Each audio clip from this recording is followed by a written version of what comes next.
Hello everyone, welcome to our YouTube channel Gurukul officers academy. तो आज हम बात करने वाले हैं सीएपीएफ के फ़िज़िकल एफिशिएंसी टेस्ट के बारे में। जैसा कि पिछले 1.5 हफ्ते पहले ही एडमिट कार्ड्स आ चुके हैं फ़िज़िकल के लिए 2022 सीएपीएफ के। वैसे तो सभी कैंडिडेट्स को ये पता होता है कि पीईटी में कौन कौन से इवेंट्स होते हैं, उनकी टाइमिंग्स कितनी होती है, क्योंकि ये सभी नोटिफिकेशन में दिया हुआ होता है, तो कुछ अलग नहीं होता। लेकिन फिर भी मैं ये वीडियो लेकर आई हूँ कि कई बार कैंडिडेट्स की ऐसी क्वेरीज़ होती है कि वहाँ पर स्ट्रिक्टनेस ज़्यादा होती है क्या, इवेंट्स का एक जनरली सीक्वेंस क्या होता है, रनिंग के लिए किस तरह का ट्रैक मिलता है, किस तरह का ग्राउंड मिलता है। तो वो सभी क्वेरीज़ को मैंने एड्रेस करने की कोशिश की है इस वीडियो के थ्रू। तो इस वीडियो को एंड तक देखिएगा। और ये क्वेश्चंस उनके लिए बहुत ज़्यादा इम्पॉर्टेंट हो जाते हैं जो पहली बार किसी एग्ज़ाम के थ्रू फ़िज़िकल देने जा रहे हैं, या किसी भी एंट्री में पहली बार फ़िज़िकल देने जा रहे हैं। और कई सारे स्टूडेंट्स ऐसे होते हैं। इवन मैं भी जब सीएपीएफ का फ़िज़िकल देने गई थी तो वो मेरा फ़र्स्ट फ़िज़िकल था, तो नर्वसनेस तो होती ही है फ़र्स्ट फ़िज़िकल में। तो इसलिए मैं ये वीडियो लेकर आई हूँ। चलिए शुरू करते हैं। तो सबसे पहली बात तो कि आप जहाँ भी आपका सेंटर है, जिस सिटी में, अगर दूसरी सिटी में सेंटर है तो आप एक दिन पहले पहुँच जाइए। एक दिन पहले पहुँचना क्यों ज़रूरी है? क्योंकि आपकी बॉडी को रेस्ट की ज़रूरत होती है। नेक्स्ट डे आपको फ़िज़िकल परफॉर्म करना है, रनिंग करनी है, लॉन्ग जंप परफॉर्म करनी है, तो उसके लिए आपको प्रॉपर रेस्ट की ज़रूरत है। तो कुछ कैंडिडेट्स ऐसा करते हैं कि नाइट में ट्रैवल करके आते हैं, तो इस तरह का जोखिम मत लेना, क्योंकि कहीं ना कहीं वो आपकी फ़िज़िकल एफिशिएंसी को अफ़ेक्ट करता ही है। तो इसलिए एक दिन पहले पहुंचो। जहां अभी आपका रुकने का है वो आपको खुद देखना पड़ेगा। आपका रुकना, खाना, सब कुछ आपको खुद देखना पड़ेगा। वो लोग अरेंजमेंट नहीं करेंगे। तो इसलिए बेटर है कि आप एक दिन पहले जाओ, अपना रहने का इंतज़ाम करो। तो आपको कम से कम 3 दिन का स्टे चाहिए होगा, या हो सकता है ये 4 दिन भी हो जाए। और अगर बीच में संडे आ जाता है तो फिर ये 5 दिन तक भी जा सकता है स्टे। तो उसी हिसाब से आप अपना देख लें कि आप कहाँ रुकेंगे। ठीक है, बाकी 3 दिन तो लग ही जाते हैं कि एक दिन पहले आप पहुँचोगे, अगले दिन आपका फ़िज़िकल होगा, कुछ मेडिकल टेस्ट आपके उसी दिन हो जाएंगे, और बाकी के जो भी मेडिकल टेस्ट बचेंगे वो नेक्स्ट डे हो जाएंगे। तो ये 3 दिन तो आपको रुकना ही पड़ेगा। अच्छा खाना खाना है आपको। अच्छे खाने से मेरा मतलब है कि थोड़ा हेल्दी फूड, ऐसा नहीं कि ज़्यादातर क्या है, हम बाहर जाते हैं तो जंक फूड ले लिया, पिज़्ज़ा खा लिया, ये वो। तो वैसे तो आप सभी समझदार हैं तो इस तरह की चीज़ें नहीं खाएंगे, लेकिन फिर भी मैं एक बार और बोल रही हूँ कि आप हेल्दी फूड खाना फ़िज़िकल से एक दिन पहले। नेक्स्ट डे आप चाहे कुछ भी खा लेना जो आपका मन करे। नेक्स्ट डे जब आपका फ़िज़िकल होगा तो आप अपने साथ कुछ खाने को लेकर जाएं। आप 1-2 फ्रूट डालकर ले जा सकते हैं, एक आध 2 चॉकलेट डालकर ले जा सकते हैं। उससे क्या आपका थोड़ा शुगर लेवल मेंटेन रहेगा। तो इसे आप फ़िज़िकल से पहले थोड़ा सा खा सकते हैं, क्योंकि सुबह सुबह ऐसा होता है कि एकदम खाने का मन नहीं करता है। और आप वहाँ पर 8 साढ़े 8 बजे आपको पहुँचना है, तो आप निकलोगे 7 साढ़े 7 के आसपास। तो इतनी सुबह हो सकता है आप नाश्ता करके ना जाओ, और हैवी नाश्ता कुछ करना भी नहीं है आपको फ़िज़िकल से पहले। तो इसलिए कुछ हल्का फुल्का इस तरह का आप साथ में लेकर जाएं। वहाँ पर आपको कोई ऐसा स्नैक्स नहीं मिलेगा। तो नेक्स्ट है आपका रिपोर्टिंग डे। आपको रिपोर्ट करना होगा सुबह 8 से साढ़े 8 के बीच में। आपको सारे डॉक्यूमेंट्स अपने साथ लेकर जाने हैं। डॉक्यूमेंट्स मैंने अगली स्लाइड में लगाए हैं, तो वो मैं अभी बताती हूँ। तो आपको 8 साढ़े 8 बजे एंट्री मिल जाएगी। एंट्री के बाद आपको अंदर खड़ा कर दिया जाएगा जब सारे कैंडिडेट्स वहाँ आ जाएंगे। उसके बाद आपको एक बस में बिठाकर, जो ग्राउंड है आपका फ़िज़िकल का, जहाँ पर आप फ़िज़िकल परफॉर्म करोगे, वहाँ पर आपको ले जाया जाएगा सबको साथ में। वहाँ पर आपके लिए सिटिंग अरेंजमेंट होगी। सभी के आ जाने के बाद में वहाँ पर आपका डॉक्यूमेंट वेरिफ़िकेशन स्टार्ट होगा। तो डॉक्यूमेंट वेरिफ़िकेशन में सभी ओरिजिनल डॉक्यूमेंट्स लेकर जाने हैं। ये है लिस्ट ऑफ डॉक्यूमेंट्स। इसमें ये सारे डॉक्यूमेंट्स आपको ओरिजिनल भी लेकर जाने हैं, और एटलीस्ट 2-2 सेट फ़ोटोकॉपीज़ के भी लेकर जाने हैं। और ये फ़ोटोकॉपीज़ जो होती हैं वो सेल्फ़ अटेस्टेड होती हैं। तो जो भी डॉक्यूमेंट्स आपके लिए एप्लीकेबल हैं वो सभी ले जाइएगा। इसमें डेफ़ मोस्ट इम्पॉर्टेंट है। इसके बिना आपका फ़िज़िकल आगे प्रोसीड ही नहीं होगा। तो ये अच्छे से ध्यान से रख लीजिएगा। 10th की मार्कशीट है। 12th की मार्कशीट मांगते नहीं हैं, लेकिन फिर भी आप साथ में ले जा सकते हैं। ग्रेजुएशन की डिग्री है, अगर आपके पास डिग्री नहीं है, अभी डिग्री नहीं मिली है, तो आप प्रोविज़नल डिग्री सर्टिफिकेट ले जा सकते हैं। अगर आपके पास प्रोविज़नल डिग्री भी नहीं है तो आप अपनी फाइनल ईयर की मार्कशीट ले जा सकते हैं। देन आपका caste certificate, age relaxation, ex serviceman certificate, अगर आप सेंट्रल गवर्नमेंट एम्प्लॉई हैं तो वो सर्टिफिकेट, और ऑलरेडी सर्विस में है तो आपको डिपार्टमेंट की एनओसी भी साथ में ले जानी होगी। साथ में कुछ फ़ोटोज़ भी रख लीजिएगा, पासपोर्ट साइज़ 4 to 5 फ़ोटोज़, हालांकि इतने लगते नहीं हैं। तो मैं दोबारा बोल रही हूँ कि ये सारे सर्टिफिकेट आपको दो दो फ़ोटोकॉपी के सेट बनाकर ले जाने हैं, और एक ओरिजिनल का भी सेट आपके पास रहेगा। ओरिजिनल भी वहाँ पर वेरीफाई करते हैं वो। अगर आपके पास कोई भी डॉक्यूमेंट ओरिजिनल में मिसिंग होगा तो वो आपको 1-2 दिन का टाइम दे देते हैं, क्योंकि जब हमारा हुआ था तो हमारे साथ में एक मैम थी, उनके ओरिजिनल कुछ मार्कशीट शायद मिसिंग थी 10th की, तो उन्हें फिर बोल दिया था कि आप नेक्स्ट डे लाकर वेरीफाई करवा लेना। तो इसलिए आपको वो ओरिजिनल में ही ले जाने होंगे। तो अगर किसी के पास ओरिजिनल नहीं है, खो गई है या कुछ भी, तो वो उसका इंतज़ाम कर ले, ओरिजिनल आपको लेके जाने पड़ेंगे। डॉक्यूमेंट वेरिफिकेशन के टाइम पर आपसे एक मतलब फॉर्म भी भरवाया जाएगा। उसमें कुछ होता नहीं है, अपना रोल नंबर लिखना होता है, सेंटर का नाम लिखना होता है और इस तरीके का लिखना होता है। तो वो एंड में आपको जो है साइन होकर मिल जाते हैं, अगर आप फ़िज़िकल जो है पास कर लेते हैं। वो मैंने इस स्लाइड में एंड में लगाया भी हुआ है वीडियो में, तो आप वो देख पाएंगे। दैन डॉक्यूमेंट वेरिफिकेशन के बाद इम्पॉर्टेंट चीज़ आती है height and weight measurement. Height and weight measurement के लिए यहाँ पर एक ये चार्ट है जिसमें एवरेज बॉडी वेट और डिफरेंट एज ग्रुप्स के अकॉर्डिंग हाइट दी हुई है। तो ये मेल एंड फीमेल के लिए डिफरेंट क्राइटेरिया होते हैं। तो ये सब तो आप आई थिंक देख ही चुके होंगे, क्योंकि अब आप फिज़िकल में अपीयर होने जा रहे हो। अगर किसी का वेट थोड़ा बहुत ऊपर नीचे होता है, मतलब कम का तो मुझे नहीं पता, लेकिन अगर 1-2 किलो ऊपर होता है, 1-2 किलोग्राम, तो वो कंसीडर कर लेते हैं। मतलब उतना नहीं चलता है, अगर 2+2+3 तक होता है तो वो कंसीडर कर लेंगे।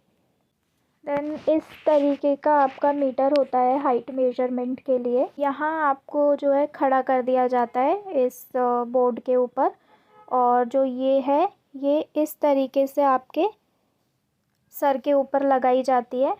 तो ये जहाँ पर रुकती है वहाँ पर यहाँ मार्क देखा जाता है कि कितनी हाइट हो रही है। तो इस तरीके से आपका हाइट मेजरमेंट किया जाता है। और वहाँ पर एक चीज़ और इम्पॉर्टेंट है कि आपने जितनी भी बार पहले हाइट मेजर की होगी उससे आपकी हाइट 1-2 सेंटीमीटर कम ही आती है।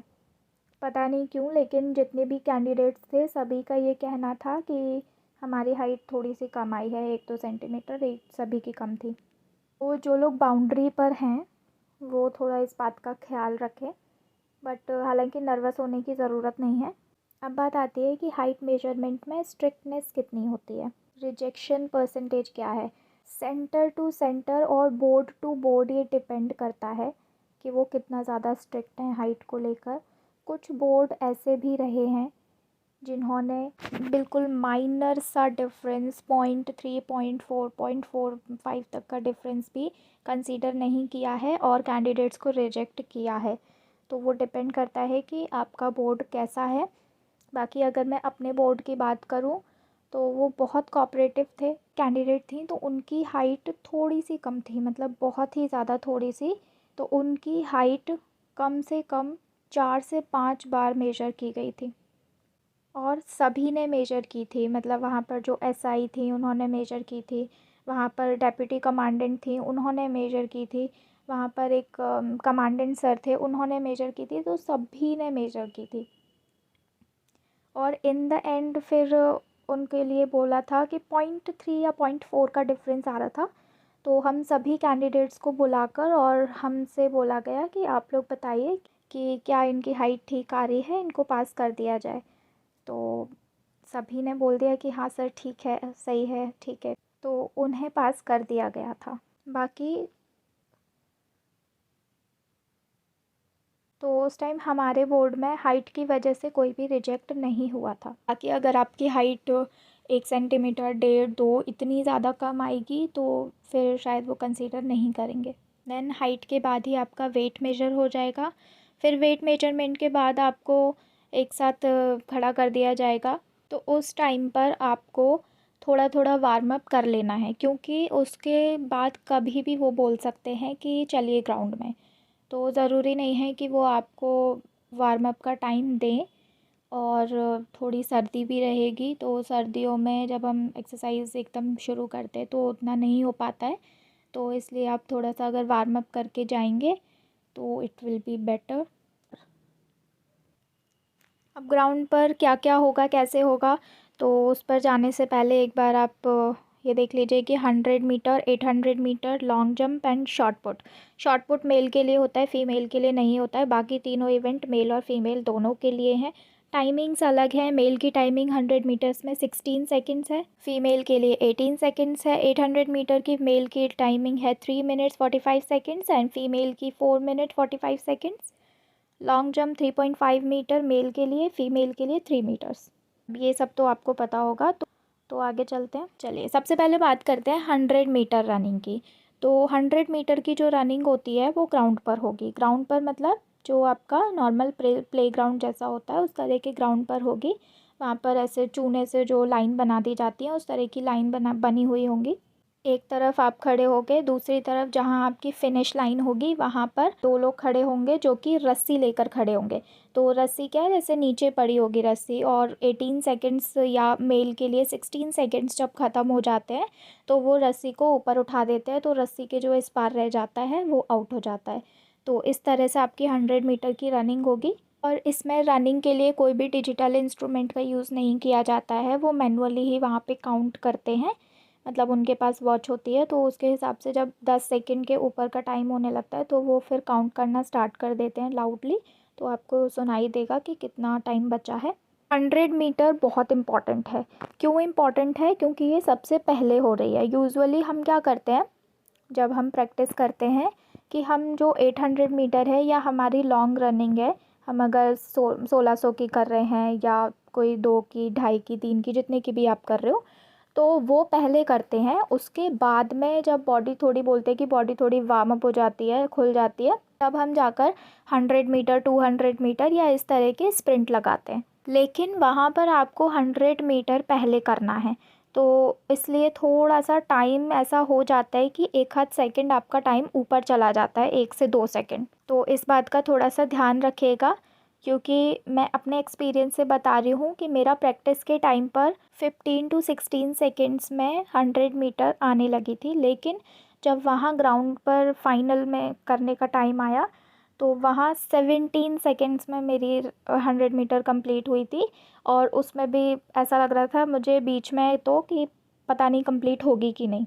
तो शायद इस चीज़ का फ़र्क पड़ सकता है कि सबसे पहले आप 100 मीटर दौड़ रहे हो तो वो उतनी एफिशिएंसी नहीं आ पाती है। और ऐसा कई के साथ हुआ, तो इस वजह से कई सारी कैंडिडेट्स जो है बाहर भी हो गई थी। और आई थिंक 3 to 4 कैंडिडेट्स जो है 100 मीटर में बाहर हुई थी उस टाइम।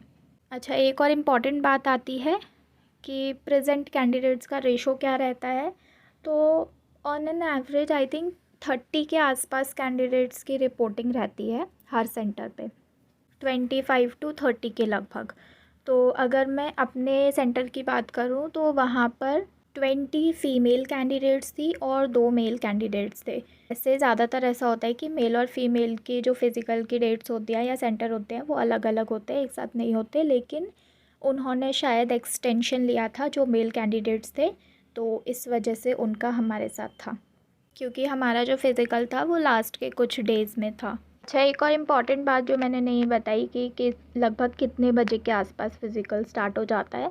तो अगर शुरुआती दिनों की बात करूँ, जैसे अभी आई थिंक 21 से स्टार्ट हैं फ़िज़िकल, तो अगर कुछ 21 से 25 तक की अगर मैं बात करूँ शुरुआत के 3 4 5 दिन की, तो तब थोड़ा सा लेट स्टार्ट होता है, अराउंड 12 के आसपास तक भी स्टार्ट हो सकता है। लेकिन धीरे धीरे जैसे जैसे दिन आगे बढ़ते जाते हैं तो वो भी लोग सब यूज़ टू होते जाते हैं, तो वो जल्दी जल्दी सारा प्रोसेस कर लेते हैं। एंड तक आते आते ये टाइम जो है 10 बजे तक आ जाता है कि वो 10 बजे और इवन 9:30 बजे भी फ़िज़िकल स्टार्ट करा देते हैं। 100 मीटर में इतना ही है। अब नेक्स्ट बात करते हैं 800 मीटर की। तो 800 मीटर की जो रनिंग है वो मोस्टली रोड पर होती है। अगर मैं अपने सेंटर की बात करूँ, CISF SSG नोएडा, तो वहाँ पर रोड पर ही रनिंग हुई थी। जो उनका मेन ग्राउंड था, ग्राउंड के चारों तरफ जो है रोड थी, तो उस रोड को ही उन्होंने ट्रैक बना दिया था, जो ग्राउंड के चारों तरफ वाली रोड थी। और जो नोएडा में ITBP का सेंटर है, वहाँ पर भी सेम चीज़ हुई थी कि उन्होंने भी रोड को ही ट्रैक बनाया था, रोड पर ही 800 मीटर की रनिंग करवाई थी। बाकी गोरखपुर या जो और भी सेंटर्स हैं उनका मुझे आइडिया नहीं है, वहाँ हो सकता है ग्राउंड में रनिंग कराई जाए। तो जहाँ पर भी हो, आपको अपने सेंटर के हिसाब से दोनों तरह के लिए प्रिपेयर रहना है। 800 मीटर काफ़ी इजी होता है। जो 100 मीटर क्रॉस कर जाते हैं वो उन्हें 800 मीटर में बिल्कुल भी दिक्कत नहीं आती है, लगभग सभी पास हो जाते हैं। बाकी अगर आपकी तबीयत वगैरह थोड़ी ख़राब है तो दिक्कत हो सकती है, अदरवाइज़ अगर आप एकदम फिट हो, तबीयत एकदम ठीक है, तो आपको 800 मीटर में कोई दिक्कत नहीं होगी। तो 800 मीटर के लिए भी वो ऐसा करते हैं कि 2 बैचेस बनाते हैं, 100 मीटर के लिए भी और 800 मीटर के लिए भी, 2 या 3 जितने भी ठीक लगते हैं उन्हें, उतने बैचेस बनाते हैं। तो उन बैचेस में वो दौड़ाते हैं, मतलब ऐसा नहीं होगा कि एक साथ भीड़ में दौड़ा दिया, ऐसा वो नहीं करते। तो सभी को एक लाइन पर खड़ा करते हैं, तो उस लाइन पर जितने कैंडिडेट सफिशेंट स्पेस के साथ में खड़े हो सकते हैं उतनों का वो बैच बना देते हैं। तो उस रोड पर आपके साथ में, जैसे अगर मेरा CISF था तो वो CISF वाले भी उस रोड पर चल रहे थे मेरे साथ में।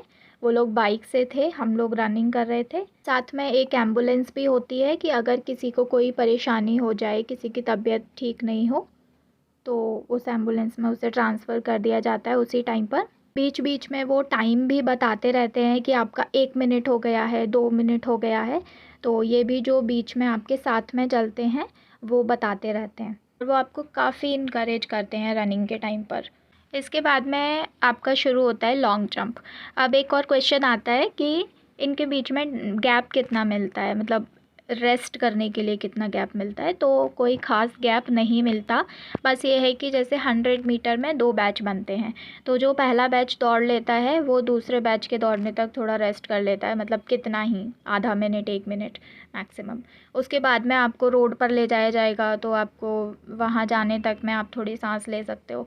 फिर उसके बाद में वहाँ आपको मैक्स टू मैक्स 1 से 2 मिनट का टाइम मिलेगा। फिर उस 2 मिनट के बाद आपको एक लाइन में खड़ा करके और वहाँ से फिर 800 मीटर स्टार्ट होगा। तो जब पहले बैच का 100 मीटर स्टार्ट हो जाएगा, उसके बाद सेकंड बैच का 800 मीटर स्टार्ट होगा। तो इसलिए जो सेकंड बैच है उसको थोड़ा सा टाइम मिल जाता है।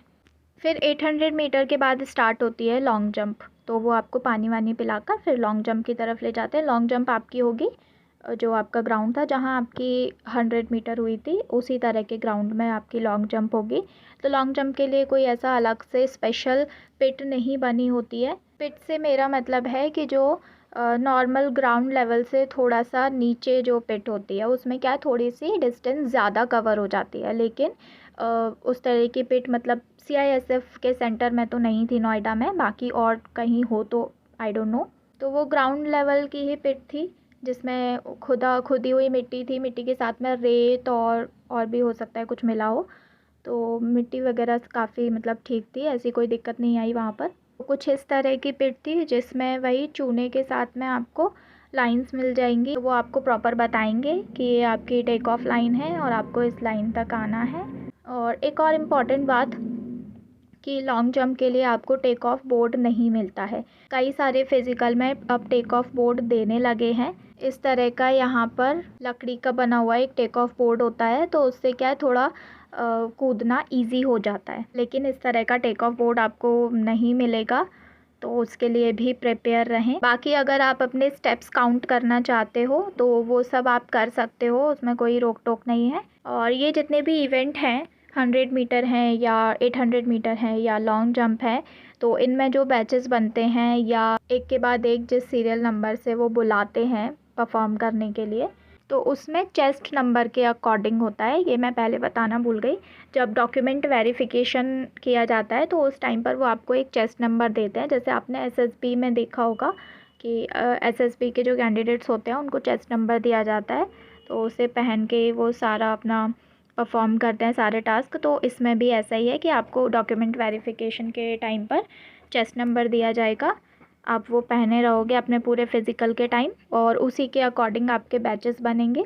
तो लॉन्ग जंप बहुत इंपॉर्टेंट है, क्योंकि लॉन्ग जंप में बहुत सारे डिस्क्वालिफिकेशंस होते हैं, क्योंकि आप इसमें या तो आगे वाली लाइन क्रॉस कर देते हो जहाँ से आपको टेक ऑफ करना है, आप उसके आगे से टेक ऑफ कर जाते हो, या फिर आप उस लाइन को क्रॉस नहीं कर पाते हो, तो दोनों ही कंडीशन में आपको डिस्क्वालिफिकेशन मिल जाएगा। तो इस चीज़ का थोड़ा ध्यान रखें। तो इसके लिए आप जहाँ भी अभी प्रैक्टिस करते हो, तो आई होप आपने अपने स्टेप्स काउंट किए होंगे, तो आप उतने ही स्टेप्स वहाँ पर भी काउंट कर सकते हो और अपनी डिस्टेंस देख सकते हो कि मुझे कितनी दूर से आना है, तब मैं टेक ऑफ कर पाऊँगा या कर पाऊँगी। बाकी पूरा स्टाफ वहाँ, पूरा बोर्ड बहुत ज़्यादा सपोर्टिव होता है, सभी आपको बहुत सपोर्ट करेंगे। और अगर किसी के साथ ऐसा होता है, जैसे किसी की अगर तबीयत ठीक नहीं है, तो ऐसा हो जाता है कि आप 800 मीटर की रनिंग के बाद बहुत ज़्यादा थकान महसूस करने लगते हो, आपकी सांस फूलने लगती है और आपको लगता है कि आप अभी लॉन्ग जंप नहीं कर पाओगे। तो ऐसी कंडीशन में आप उनको बताओगे तो वो आपको थोड़ा सा टाइम देंगे, और अगर आपका चेस्ट नंबर पहले आता है तो भी वो आपको बोल देंगे कि ठीक है, आप एंड में आ जाना। तो जब बाकियों की लॉन्ग जंप हो जाएगी, तो उसके बाद फिर आपको बोला जाएगा कि अब आप कर दो। बाकी वहाँ उनके साथ में ग्लूकोज़, पानी सब कुछ होता है। आपको किसी भी चीज़ के लिए परेशान होने की ज़रूरत नहीं है, क्योंकि एक बात समझ लीजिए अच्छे से कि वो आपको फुल सपोर्ट करेंगे, जितना हो सकता है उतना सपोर्ट करेंगे मैक्सिमम। और इसके लिए मैं आपको एक बात बताती हूँ कि जब हमारा फ़िज़िकल था, काफ़ी नर्वस तो थे ही कैंडिडेट्स, तो जो कमांडेंट थे उन्होंने हमें काफ़ी इनकरेज किया, और साथ में उन्होंने लास्ट में ये कहा कि आप बिल्कुल भी परेशान मत होना, आप अपना 100% दो और हम आपको पूरा सपोर्ट करेंगे। हम यहाँ आपके सिलेक्शन के लिए हैं, हम आपके रिजेक्शन के लिए नहीं हैं। तो इस बात को अच्छे से ध्यान में रखना कि वो आपको वहाँ सिलेक्ट करने के लिए हैं, वो आपको रिजेक्ट करने के लिए नहीं है। तो जितना भी पॉसिबल होगा वो आपको सिलेक्ट ही करेंगे। अब लॉन्ग जंप में कितनी स्ट्रिक्टनेस होती है, इसके बारे में अगर मैं बात करूं, तो भी सेंटर टू सेंटर और बोर्ड टू बोर्ड वेरी करता है कि जो आपकी पूरी फ़िज़िकल की प्रोसेस होती है, सारे इवेंट्स होते हैं, वो सभी रिकॉर्ड होते हैं। में गड़बड़ तो नहीं हो सकती है, लेकिन कभी अगर माइनर सी चीज़ें होती हैं, जैसे कि मैंने हाइट में बताया था कि 0.2, 0.3, 0.4 सेंटीमीटर का अगर अंतर आ रहा है, तो कभी कभी वो कंसीडर कर लेते हैं। बाकी अगर लॉन्ग जंप में भी सेम यही बात है कि अगर पॉइंट में कुछ मतलब बहुत ही माइनर सा डिफरेंस है, पैर आपका लाइन से एकदम आगे निकल गया है, लेकिन दूसरा पैर कभी कभी ऐसा होता है कि लाइन से ज़रा सा टच हो जाता है, बिल्कुल ज़रा सा, तो ऐसी सिचुएशन में वैसे तो रिजेक्ट हो जाते हैं। लेकिन अगर बोर्ड अच्छा है, मतलब थोड़ा सा सपोर्टिव है, कोऑपरेटिव है, तो फिर वो उसे कंसीडर कर लेते हैं और वो पास कर देते हैं। तो इसलिए आपको डरना नहीं है, अपने थर्ड अटेम्प्ट तक आपको पूरी कोशिश करनी है। कई बार क्या होता है, फर्स्ट अटेम्प्ट में नहीं हो पाता तो थोड़ा सा डर बैठ जाता है, तो उस वजह से सेकंड थर्ड अटेम्प्ट भी एकदम ख़राब से हो जाते हैं। तो वैसा नहीं करना है, क्योंकि फ़र्स्ट अटेम्प्ट में वो बिल्कुल भी रियायत नहीं देंगे आपको। फ़र्स्ट अटेम्प्ट में एकदम स्ट्रिक्टनेस रहेगी। अगर आप ज़रा सा भी लाइन पे टच कर रहे हो तो वो आपको पास नहीं करेंगे। सेकंड अटेम्प्ट में भी वो नहीं करेंगे। आपको पूरी कोशिश करनी है थर्ड अटेम्प्ट में, और थर्ड अटेम्प्ट में अगर बहुत माइनर से डिफरेंस से अगर आप रह रहे हो तो वो आपको पास कर सकते हैं।